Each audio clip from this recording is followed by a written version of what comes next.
الحمدللہ رب العالمین والصلاة والسلام علی سید رسول و خاتم النبیین اعوذ باللہ من الشیطان الرجیم بسم اللہ الرحمن الرحیم۔ جی تمام احباب کیسے ہیں؟ امید ہے کہ آپ خیریت سے ہوں گے۔ اللہ تعالیٰ مجھے اور آپ کو اپنی حفظ و امان میں رکھے۔ الحمدللہ سورہ بقرہ ہماری جاری ہے جی، اور سورۃ البقرہ کی تقریباً 202 آیات ہم بما ترجمہ اور مختصر تفسیر پڑھ چکے ہیں۔ گزشتہ آیات میں حج کے حوالے سے بڑی ڈیٹیل کے ساتھ احکام و مسائل چل رہے ہیں، تو وہی بات آگے بڑھ رہی ہے۔ اور گزشتہ آیات میں ہم نے دو کیٹیگریز ان کا بھی اس حوالے سے بھی پڑھا، اللہ تعالیٰ نے جو بیان کی ہیں، ایک دنیا کے طالب لوگ اور ایک دنیا اور آخرت کے طالب لوگ۔ ٹھیک ہے، آگے دیکھتے ہیں جی کیا ہے۔ وَاذْكُرُوا اللَّهَ فِي أَيَّامٍ مَّعْدُودَاتٍ فَمَن تَعَجَّلَ فِي يَوْمَيْنِ فَلَا إِثْمَ عَلَيْهِ وَمَن تَأَخَّرَ فَلَا إِثْمَ عَلَيْهِ لِمَنِ اتَّقَىٰ وَاتَّقُوا اللَّهَ وَاعْلَمُوا أَنَّكُمْ إِلَيْهِ تُحْشَرُونَ۔ وَاذْكُرُوا اللَّهَ، اور اللہ کو یاد کرو، فی ایام، دنوں میں، معدودات، جو گنتی کے دن ہیں یا گنے ہوئے ہیں۔ اللہ کو یاد کرو، اللہ کا ذکر کرو جو گنتی کے دن ہیں ان میں یا گنتی کے دنوں میں۔ فمن تعجل، پھر جو جلدی کرے، فی یومینی، ان دو دنوں میں، فلا اثم علیہ، تو اس پر کوئی گناہ نہیں ہے۔ یہ دیکھیں ترجمہ کیا جا رہا ہے لیکن آپ کو کوئی سمجھ نہیں آ رہی ہوگی کہ بات کیا ہو رہی ہے، اسی لیے ضروری ہوتی ہے تفسیر۔ صرف ترجمہ پڑھ لینے سے بھی قرآن پراپر سمجھ نہیں آتا، ٹھیک ہے، مختصر تفسیر جو ہے نا وہ بہت ضروری ہوتی ہے۔ اچھا، فمن تعجل، پھر جو جلدی کرے، فی یومینی، دو دنوں میں، فلا اثم علیہ، تو اس پر کوئی گناہ نہیں ہے۔ ومن تأخر، اور جو تاخیر کرے، فلا اثم علیہ، تو اس پر بھی کوئی گناہ نہیں۔ لمن اتقیٰ، اس کے لیے جو تقوی اختیار کرے۔ واتقوا اللہ، اور اللہ سے ڈرو۔ وَاعْلَمُوا، اور جان لو، انکم، کہ بے شک تم، الیہ، اسی کی طرف، تحشرون، جمع کیے جاؤ گے۔ اب آتے ہیں جی تفسیر کی طرف۔ وَاذْكُرُوا اللَّهَ فِي أَيَّامٍ مَّعْدُودَاتٍ، گنتی کے دنوں میں اللہ کو یاد کرو۔ اس گنتی کے دنوں سے کون سے دن مراد ہیں؟ پہلے تو سوال یہ پیدا ہوتا ہے۔ اس میں ابن عباس رضی اللہ تعالی عنہ کا بخاری کے اندر قول ہے، اس سے مراد ایام تشریق ہیں۔ ایام تشریق اب کون سے ہوتے ہیں؟ وہ ہوتے ہیں جی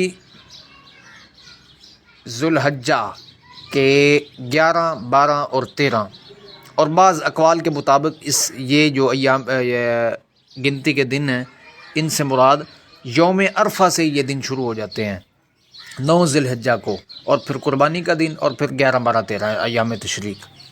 اچھا، معلوم ہوا ان سے مراد ایام معدودات، جو گنتی کے دن ہیں جن میں اللہ کو یاد کرنے یا ذکر کرنے کی بات ہو رہی ہے۔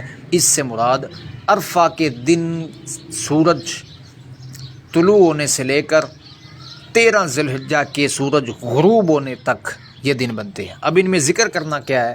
وہ ہیں جی تکبیرات، جو صحابہ کرام کے عمل سے براہ راست ثابت ہیں۔ ابن عمر، حضرت عمر، ابن عباس، اور اسی طرح سیدہ میمونہ اور دیگر عورتیں اور مرد جو صحابہ کرام میں تھے اور تابعین میں، وہ منا کے اندر حج کے دوران منا میں ٹھہرتے ہوئے ان دنوں میں بآواز بلند تکبیرات کہا کرتے تھے، منا میں بھی، اور پھر ساتھ ساتھ اللہ کا ذکر کرنا ہے چلتے پھرتے بھی، بازاروں میں بھی، اور اسی طرح بستر پر آتے ہوئے بھی۔ وہ تکبیرات بھی اس سے مراد ہیں، اور اس دوران جو بھی ذکر کیا جائے وہ سارا اسی حکم کے اندر آتا ہے۔ یہ ہے وَاذْكُرُوا اللَّهَ فِي أَيَّامٍ مَّعْدُودَاتٍ، گنتی کے چند دنوں میں اللہ کو یاد کرو، یعنی حج کے دوران منا میں 9 ذی الحجہ سے لے کر 13 ذی الحجہ تک، ٹھیک ہے۔ اس میں 9 کا روزہ بھی سنت ہے، مسنون ہے۔ قربانی اور اس کے بعد آنے والے 3 دنوں میں روزہ نہیں رکھا جائے گا۔ صحیح مسلم میں نبی علیہ السلام نے منع فرمایا، اور آپ نے فرمایا یہ کھانے پینے اور ذکر کرنے کے دن ہے۔ اچھا، یہ بات یہاں تک مکمل ہو گئی جی۔ اگر کوئی کنفیوژن رہ جاتی ہے تو آپ مجھ سے پرسنل میں پوچھ لیا کریں۔ فمن تعجل فی یومین، یہ کیا ہے جی؟ 2 دنوں میں جو جلدی کرے۔ اس سے مراد یہ ہے کہ جو حج کر رہا ہے، اگر وہ 11 اور 12 یعنی ایام تشریق میں سے پہلے 2 دنوں میں اپنا حج مکمل کر لے اور جمرات کو کنکریاں مار کر واپس چلا جائے۔ 12 ذی الحجہ کو 11 اور 12 کو جمرات پر کنکریاں مار کر واپس لوٹ جائے تو بھی جائز ہے، اس پر کوئی گناہ نہیں، فلا اسم۔ یہ تھے 2 دن 11 ذی الحجہ اور 12 ذی الحجہ دوران حج۔ ہاں اگر کوئی بندہ تاخیر کرتا ہے یعنی 13 کو بھی حج مکمل کرتا ہے، 13ویں ذی الحجہ تک بھی وہ مینا میں ٹھہرا ہوا ہوتا ہے اور اس کے بعد واپس جاتا ہے جمرات کو کنکریاں مار کر، تو اس کو بھی کوئی گناہ نہیں ہے، لیکن اس کے لیے شرط یہ ہے لمن اتقی، یہ جو 2 والا ہے 2 دن کے اندر جلدی واپس چلا جائے، اس کی بھی شرط یہ ہے کہ اس کے دل میں تقوی ہو، خلوص ہو، نیت صاف ہو، ٹھیک ہے، حج کے حوالے سے۔ اور اس طرح واتقوا اللہ واعلموا انکم الیہ تحشرون، ڈرو اللہ سے اور جان لو کہ تم اسی کی طرف جمع کیے جاؤ گے۔ اس میں خاص مناسبت یہ ہے قیامت کے دن اجتماع کی جو اللہ تعالیٰ نے بات کی ہے، ساری خلقت کو اللہ جمع کرے گا، انسانوں کو اور جنات کو، کیونکہ حج میں بھی ایک بہت بڑا اجتماع ہوتا ہے۔ اس مناسبت سے یہاں اس اجتماع جو قیامت والے دن ہونا ہے اس کو یاد دلا کر اللہ اپنے سے ڈرنے کا حکم دے رہے ہیں، اللہ ہمیں بھی نصیب فرمائے۔ اچھا جی آگے، وَمِنَ النَّاسِ اور لوگوں میں سے۔ اب یہ دیکھیں یہاں پہ تیسری کیٹیگری ایک آ رہی ہے۔ اس وقت تو میں نے کہا تھا کہ تیسری کیٹیگری نہیں ہے، لیکن میرا اس پوائنٹ آف ویو سے میں نے کہا تھا کہ دنیا اور آخرت، ٹھیک ہے، اکیلی آخرت والا کوئی نہیں، لیکن یہاں پہ منافقین کے حوالے سے ان کی صفات کچھ بیان کی جا رہی ہیں اور شروع ہو رہی ہیں، اس لیے ایک تیسری کیٹیگری کو بھی الگ سے بیان کر دیا گیا حج کے احکامات میں۔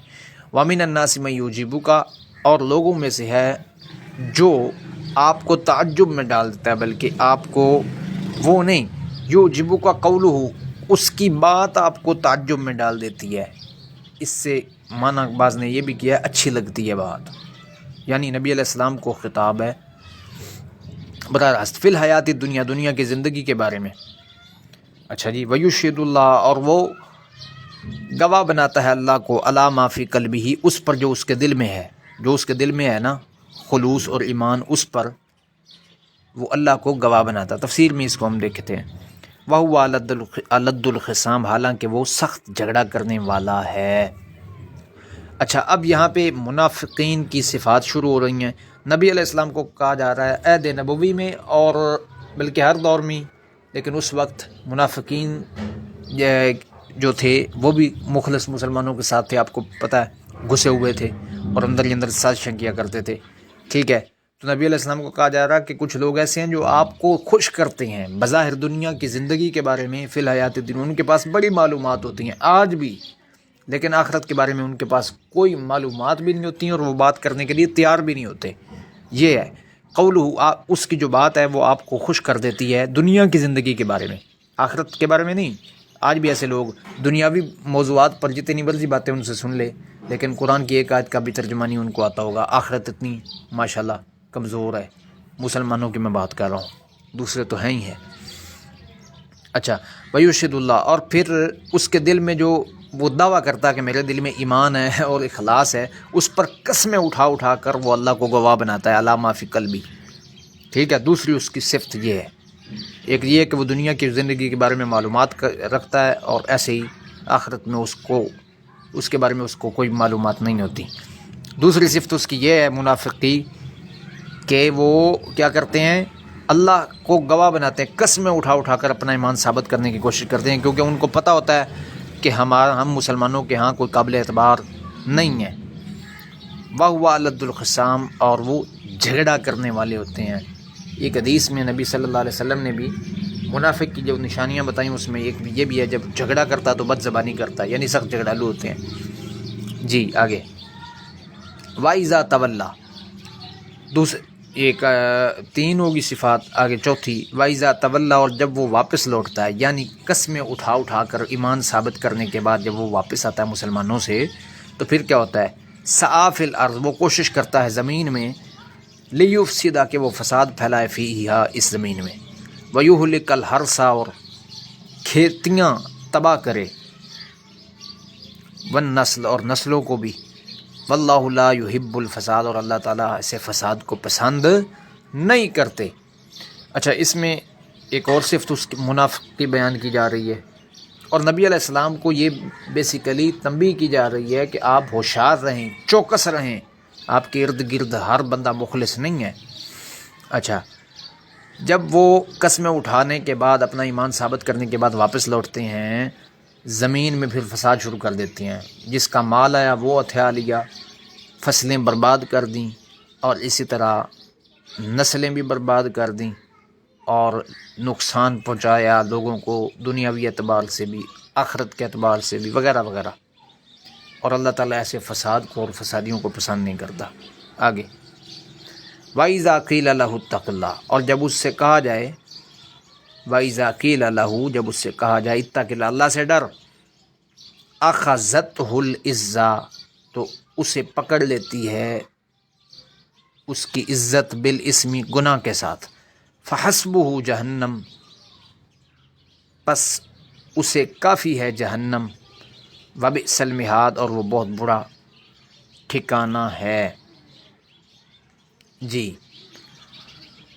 یہ اس کی ایک اور صفت یہاں پہ ہے کہ جب اس سے کہا جائے کہ اللہ سے ڈر، اتنا ظلم کر رہا ہے تو، فساد کر رہا ہے زمین میں، اور لوگوں کو پریشان کر رہا ہے، فصلیں برباد کر رہا ہے، اور دیگر نقصان کر رہا ہے، اور دعویٰ تیرا ایمان کا ہے، یہ بھی جھوٹ جو تم بول رہا ہے، اور قسمیں اٹھا اٹھا کر اپنا ایمان ثابت کر رہا ہے۔ جب اسے کہا جاتا ہے کہ اللہ سے ڈر، تو اس کی جو عزت نفس ہے نا، جھوٹی عزت نفس، وہ اسے گناہ کی طرف پھنسائے رکھتی ہے، بالاسمی، پکا رکھتی ہے گناہ کے اوپر کہ تو صحیح جا رہا ہے، بہترین کام کر رہا ہے تو، تیری عزت اسی میں ہے، ٹھیک ہے۔ اس کی جو عزت نفس ہے نا، وہ اس کو مجبور کرتی ہے گناہ کے اوپر۔